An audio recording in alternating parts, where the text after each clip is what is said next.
ndibuka tugeze Nyanza ya Butare, tukomeza twihuta tugiye Butare, ingabo zose zajyaga kumuvinga zose direction ziza mu mujyi wa Kigali, tugafungura umujyi wa Kigali, twari dufite ubushobozi bwo kubikora, tukawukubika tugafata ubutegetsi.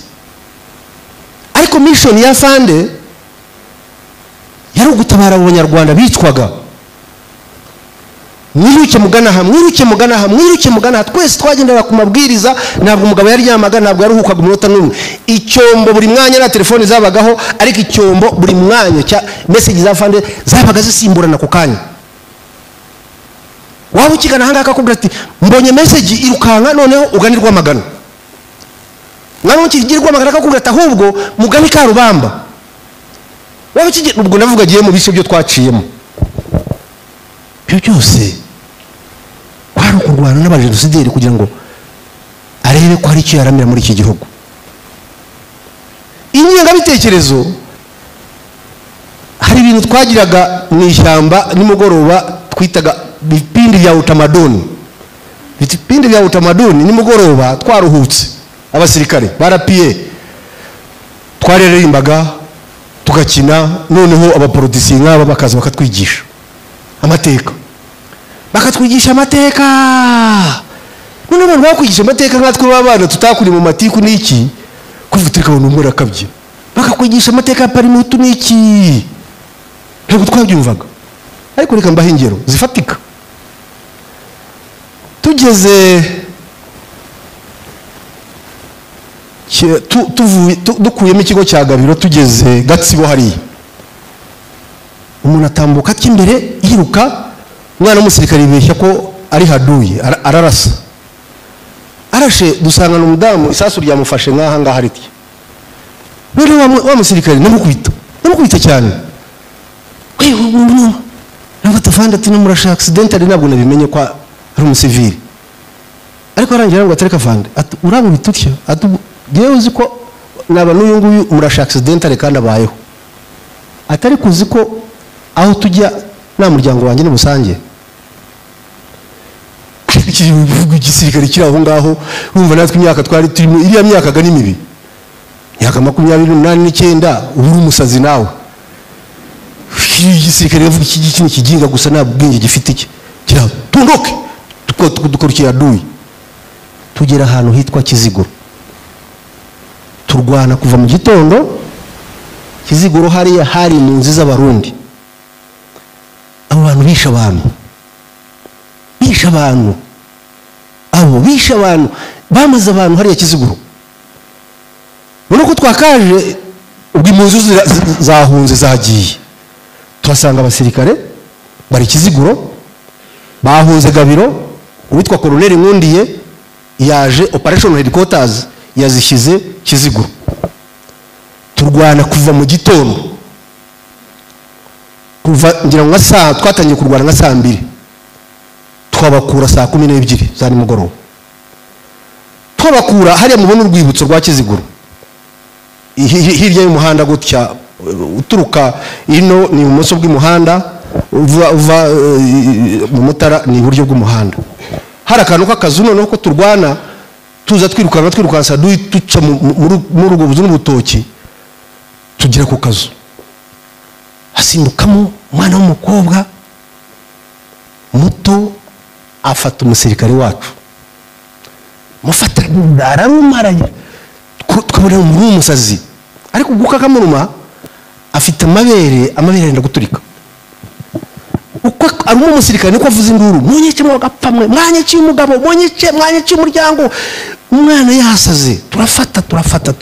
Inyuma ye hari ubugabo butatu bwo bwapfuye kare.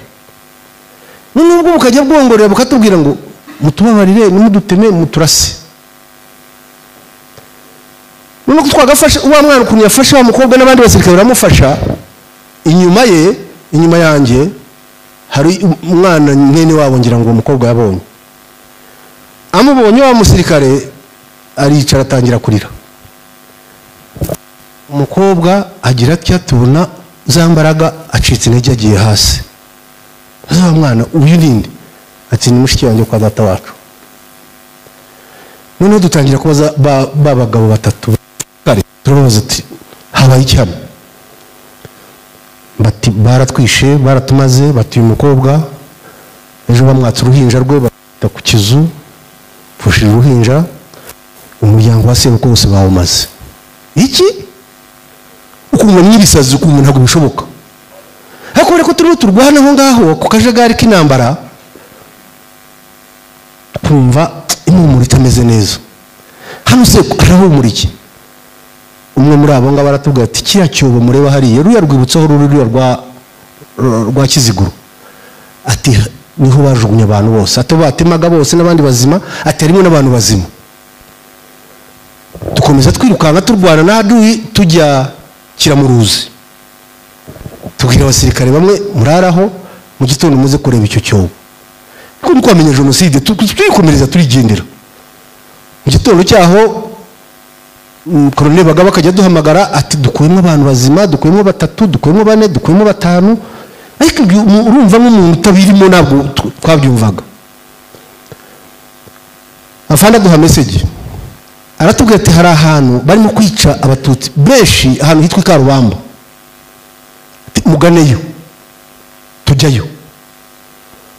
Umusirikare wacu wagiye Karubamba nani Kinyarwanda neza yarazi, yageze yatangira kuvugishwa, avuza induru ati je ibintu mbonye aha ngabira gatsimo n'Imana. Ndamubaza niki?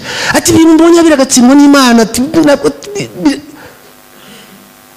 Ati turasaba gendarme, ati bari mukanse, ati n'intera hamwe nyinshi cyane, atiragiye atari ko abantu babamaze. Ati niba hari imodoka mwabona aho ngaho mupfe kuzohereza muze mutabara aha ngaho. Dushakisha imodoka bwari bufashwa aho ngaho tugohereza i Karubamba. Mbonye abantu bavuye i Karubamba, abantu mwe iki gihugu kirakomeye, kirakomeye pe. Ubundi abasirikare ba RPF buri abazungu baroroshye cyangwa se baritetesha. Umuntu yagiye Iraka yagaruka ngo yasaze, ngo yahuye na depression. Ukibaza RPF kuki tutasaze? Ibyo mbabwira ni bibi, ntabwo byari ibintu byo kurebwa n'amaso yawe ngo ubuhumeka ubukivuga ubukigenda ubugitekereza. Ni bibi, mwumve ngo ni bibi nuko umuntu wese kibi cyane ku isi. Kareba abantu kuvuga Mana yanjye ibi ni biki? Kiliziya bakagenda bakayisambura hejuru, bakayikuraho amabati, munsi ngaha bakahacukura, bagacukura aho mashini gani ziri za mitarayezu, bakazinyuza munsi y'itafari hasi, ku buryo abantu bari bagiye mu Kiliziya bose barwanye bananiraniyemo. Kugira ngo babakuremo rero bacukura imyobo imyenge myinshi, bagacishamo za mashini gani zipepeta hasi, bakuraho amabati hejuru, bakarupingamo za grenade, abantu barashira muri Kiliziya. Hano bose barabatijwe, ni ba Jean Baptiste, ni ba Joseph, ni bande muri Kiliziya. Yewe nabuze no kumamagara n'afandi, nabuze n'ururimi mubwira kuko naracanganye kwemera nk'umusazi. Navuze induru gusa umugabo akaberwa icyo mubwira, kuko mu buzima bwanjye nicyo kintu nabonye, niyo image yangiye mu mutwe kandi wanganagurikamo biragoye. Turahava tugira Kayonza. Ndibuka mu gufata Kayonza wari umugaba mukuru w'ingabo z'u Rwanda icyo gihe, Bizimungu, abwira uwo witwa Nkundiye, amubwira ngo, ndavuga amagambo ye, ngo umuhanda abahutu basigaranye ngo n'uwo nguwo ni umuhanda w'igihugu kuva Kayonza ni Rusumo, Cyanika inkotanyi zarayifashe, Gatuna inkotanyi zarayifashe, Kagitumba inkotanyi zarayifashe. Izo ni supply route ziza mu Rwanda. None ngo umuhanda aho kuvuga ngo umuhanda w'u Rwanda dusigaranye kutugemurira ni Kayonza, ati n'umuhanda w'abahutu. Aturahava ujyane n'Inyenzi. Ubwo bafane nawe hari message yaduhaye natwe, amabato yari ari aho ngaho nayo ikomeye. so kuvuga ngo ninde uhakura undi mu minsi ne turahabakura tujya tugana nuza nka Kayonza hari komine tugaruka nimugoroba nsanga leta bagire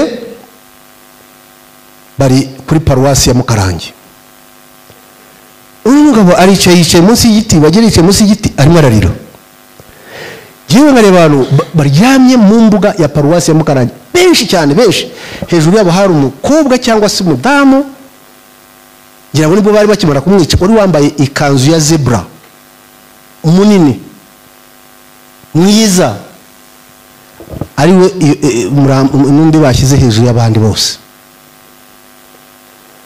none umugabo ararira kiwe ngaza nsakuza mbaze basirikare n'abantu bose kuki mwabaryamishije ahangaha mbaze abasirikare bo kwa leta bagire kuki abantu mwabaryamishije ahangaha umwana umwe arambwira ati atafanda abantu bose babishe niki ati babishe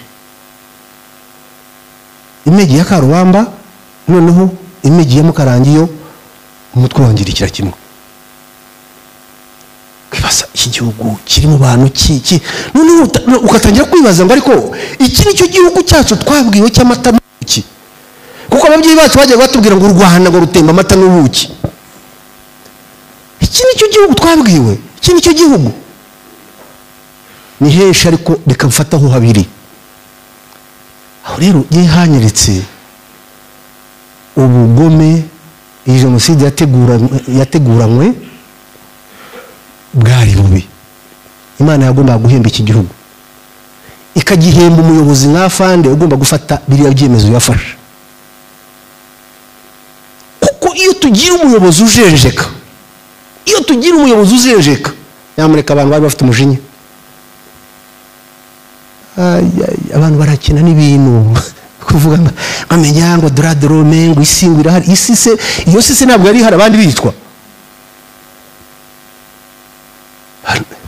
bari baneshejwe twabarushije imbaraga fari yarirukaga yarakinagiraga nk'inyamaswa ku musozi hamwe zari zitangiye kubona ko bitoroshye ariko Imana icyo yakoze abayemera cyane nuko yaduhaye umuyobozi uvuga ngo ibyabaye kambyita uko abarokore babyita n'abakristo yenda nubwo nabitekerereza uko wanjye ariko kambyita uko babyita kuko byise gutye byaba byiza baravuga ngo hica satani nabwo hica Imana ariko bakavuga ngo Imana ngo ugira imbaraga nyinshi Imana ngira ngo yaravuze iti satani ukoze ibyawe hagararaho ngiye kuzana umuntu ushyira yongere ahumuriza aba bantu yongere abagarure ibuntu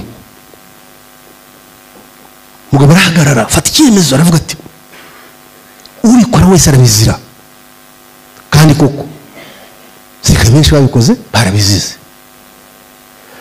ubwo impamvu ugeze aho ngaho rero twarebye uko yateguwe uko yashakiye ibikoresho uko yakozwe turi kuko uyahagaritswe niho turimo turahagarika genocide irahagarikwa mu gihugu cyose bitari ku bushake bitari ku neza bitari ku kwinginga amahanga arebera afite imbaraga yadutereranya yatwihoreye ndibuka tugeze Nyanza ya Butare tukomeza twihuta tugiye Butare fara araduhamagara aratubwira message yabonye mufungiraho twari bake twarwanaga n'abantu benshi twarwanaga n'igihugu cyose mufungiraho mugeze mujye kurokora abantu bari Kabgayi barimo barashira tugiye Kabgayi guverinoma y'abatabazi niho yari yarahungiye Kabgayi hari umuntu batubwiye witwaga ngo ni Gasirikare mu mihigo yari yarakoze yarakuriye intera hamwe aho ngaho yari yakoze imihigo kwica abatutsi 100 umusirikare warapiye wamurashe tugera i Kabgayi yamurashe amaze kwica 99 abuze umwe kugira ngo uwo Gasirikare niwe wujuje rya jana yashakaga yari Kabgayi ukareba kandi kikuyobera mu ngoro z'Imana. Ariko abantu baravuga ngo Imana ngo bararwana ngo hari icyo bazageraho. Bariya abantu Imana yarabavumye kabisa. Ntabwo bakora biriya bintu mu ngoro y'Imana ngo biriya bintu kugwe neza. Sanga abantu bashize. So kugira ngo ncunguze uburyo umwete nsoze haze kugira ibibazo, nuko genocide yarakozwe irahagarikwa. Fezi turimo uyu munsi rero niyo kuyihakana. Fezi turimo uyu munsi rero niyo kuyipfobya, kuko imaze guhagarikwa hakurikiyeho kubaka igihugu, gusana, kubaka abantu abari barokotse, abicaga, kuko nabicaga nta mutima bari bafite. Myaka rero 30 irangiye, sosiyete nyarwanda imaze gusubirana.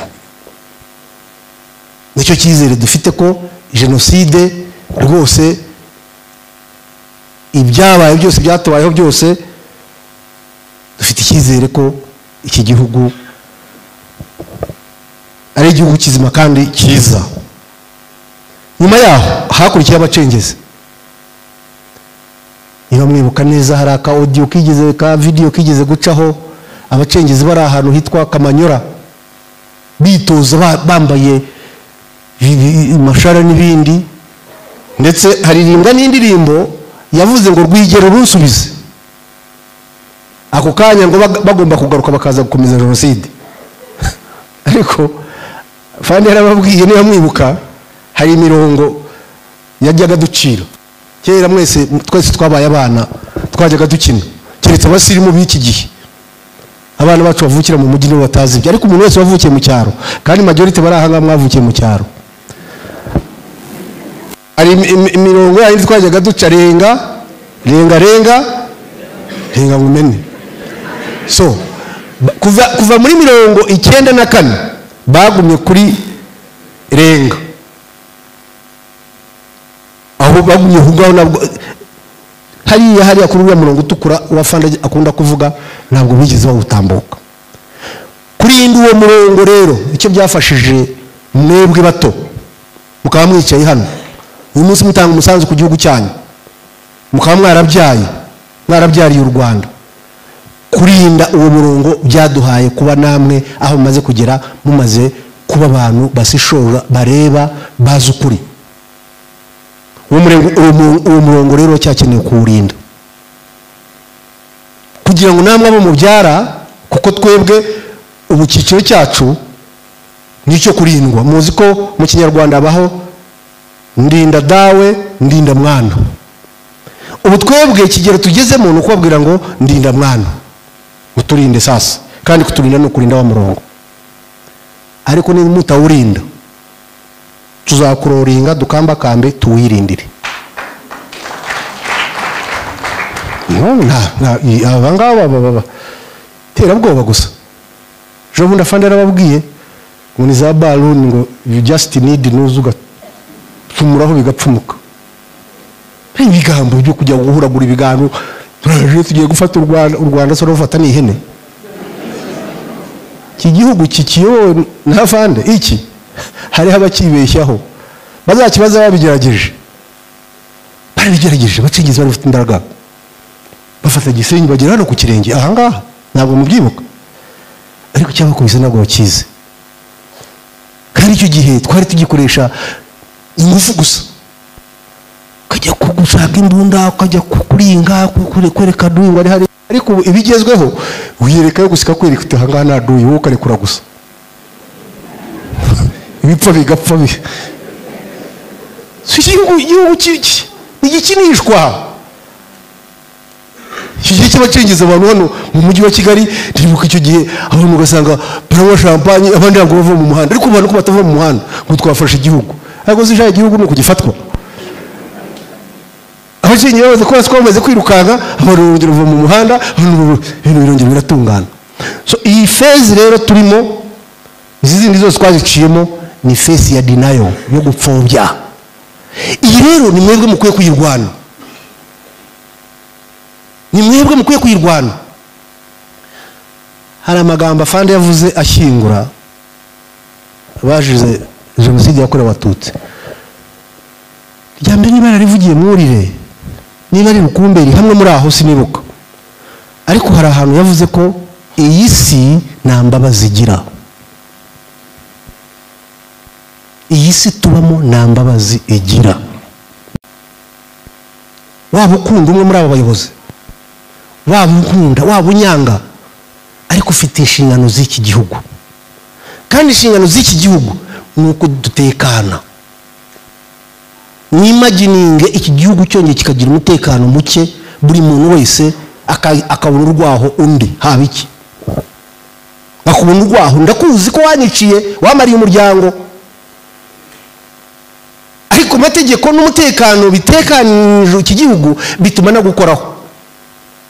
Uzi ko umuntu yahunga kujya gushaka duyi akabanza gushaka wowe, akavuga ati ariko njya gushaka duyi, uyu nguyu ari ahangaha nabaje gushaka uyu.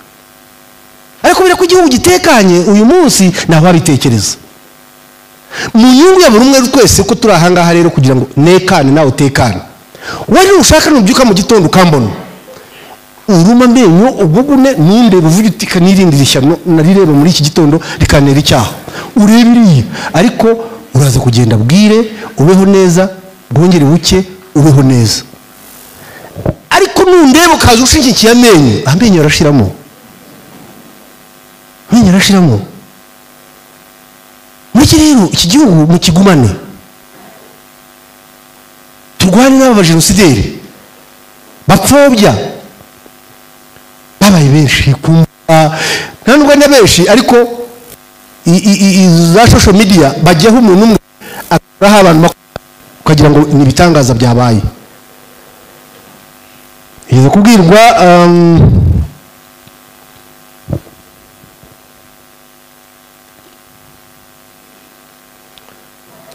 bakoze genocide, uretse planners n'abandi bari yo ngiyo benshi barimo basaza banapfa.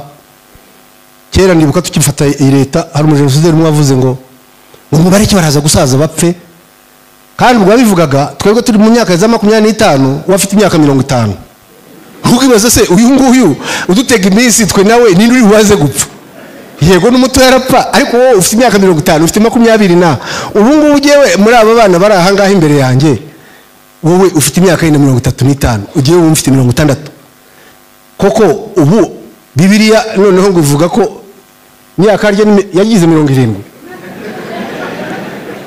Ariko muri y'Abanyarwanda kubera ubuyobozi bwiza ubu tugeze kuri 70 ningahe? Aha, uriya mugabo ufite 30 yenda n'urugero. Uwo mugabo wambaye costume y'umukara ufite 30 yenda n'urugero. Giye mfite 60. Usigaje ufite inyongezo ngari yo kubaho muri iki gihugu ninde? Si wowe? Nuko ikurwanira iki gihugu. Ntabwo ari igihe gupfa mu gitondo.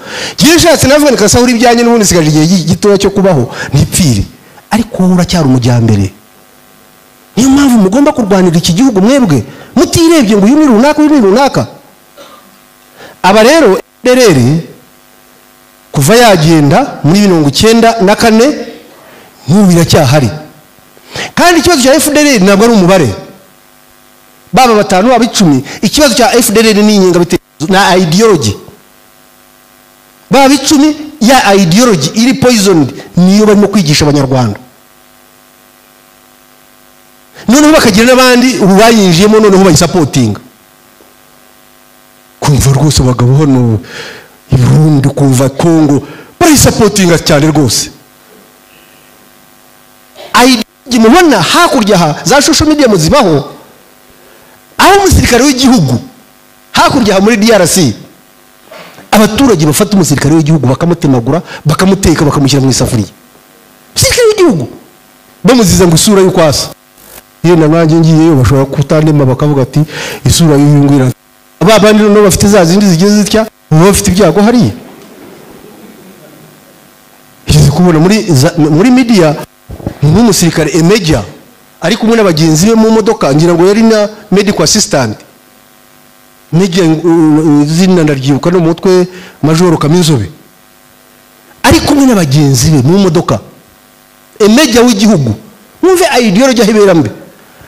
Bageze kuri road block militias intera hamwe bativa mu modoka mugizi baricara rwose kirere ashya bamukuramo bamutema ijosi bamutema amaboko baratema ingo bashyira mu maguduriya barateka. Come on, muri modoka nubwo twaturi babiri wanyicara mugenzi wanjye nabarasa ngasigara ya nyuma gusa kwi mugenzi wawe bakamukuramo bakamutemagura ureba ideology mbi. So FDLR ni ideology ntabwo ari ikindi kurwana byarabananiye. Ese wambwira guhera mu myaka 30 bamaze hariya barwana bakora iki? Ntabwo rero byashoboka. Ariko iyo ideology niyo mbi kandi ifite n'abafana bayo. Amahirwe rero tugira nuko tugira umuyobozi uturema akadukora katwereka umurongo kadushakira ibyangombwa byose tukabasha guhangana n'ibyo. Iyo mvuga ntabwo mvuga bya bingabo cyangwa inzego z'umutekano, ndavuga mwese kuko mwese arabarema. Murize bakoze kose zitandukanye, mufite ubuhanga butandukanye, ubwo buhanga nibwo mukwiye gukoresha. Iki gihugu ejo mwagisigarana umwe muri mwe abandi bazahitamo bati tuyoboreye agasigara mu gihugu kimeze gityo. Tumaze imyaka 30 nta mwana n'umwe w'umunyarwanda wavutse muri icyo gihe uhagurutswa mu ishuri ngo yuri runaka. Tumaze imyaka 30 nta munyarwanda n'umwe ufite imyaka yo kubona icyangombwa ugera kuri bariyeri ngo umuntu arebe mu cyangombwa cye arebe ubwoko bwe. Tumaze imyaka 30 n'akadugudu na kamwe karatwikwa kazira abagatuye abaribo. Tumaze imyaka 30 nta muntu urapfa azira ubwoko bwe. Tumaze imyaka 30 iki gihugu kitavogerwa. N'urukwavu ruvuye mu kindi gihugu rugahungira muri uru Rwanda kugira ngo rukurikirane ujye kugira icyo rukora ubanza kubona icyangombwa cyo kurukurikirana. Ntabwo ari nk'ibya kera aho abantu bahagurukaga bakaza za 70 na kangahe abarundi barahagurutse hariya ku mupaka Nemba baraza bashinga baron baravuga ati aha ni iwacu. 73 ngo Habyarimana aravuga ati kubera ko deta twakoze uwo barundi barashaka kuturasa iki gihugu rakireka hano barahika barahatwara. Umugabo witwa Idi Amin azana za migi ajya kwirebera inshuti ye Micombero Bujumbura, araza without any permission arandinga Kanombe airport. Abasirikare bahunga abantu bose bajya kwirira indege za mini zaje. Tumaze imyaka 30 n'urukwavu iyo rwinjiye hano ruvuye mu gihugu kugira ngo uzajye kubisabira uburenganzira. Kwesuzugura se bagakura hehe? Kera bajyaga batubwira ngo ukuntu Mobutu na Habyarimana bajyaga mu kiyaga kuroba bishimye. Noneho Habyarimana araroba. Of course u Rwanda buriya ni urwa mbere muri bintu byose. Arobye aba DSP baravuga ati subizamo ifi ya grand frère ntabwo irazamuka bazusubizemo. Noneho twimagine uyu munsi uwo mukino ubayeho afande ari hariya sibyo no kujyamo kwa mugora aka twimagine ngo ubayeho koko byakunda ko ifi yindi yasamuka irwa itarazamuka. Mu gisirikare aribyo twitaga matunda ni sinzi uko nabyita mu Kinyarwanda. Ibyiza mu Rwanda bakavuga ngo matunda yako mbere, ibyiza biri hehe? Biri imbere. Nyuma ya genocide hari ibyiza twabonye bato, twababonye mwarahungabanye ku bose abishe n'abiciwe, ariko bya byiza twabwirwaga turabona mwarakuze, turabona mwarashatse, turabona mwarabyaye, turabona mu gihugu cyiza, turabona mu gihugu buri muntu wese yifuza, turabona mu gihugu cyubashywe. Ejo bundi imyaka 30 yo kwibuka mwarebye isi yose kuniza kubaha no kuranga abanyarwanda agaciro kariya. Iyo tugira umuyobozi wa Kenyegi ntabwo kari agaciro tuba tugafite. ntabwo iki gihugu tuba tugifite gisa gitya gikeye gitya. ndangiriza kuri abo bamwe mu bapfobya jenoside si abajenosideri gusa, harimo n'ibisambo.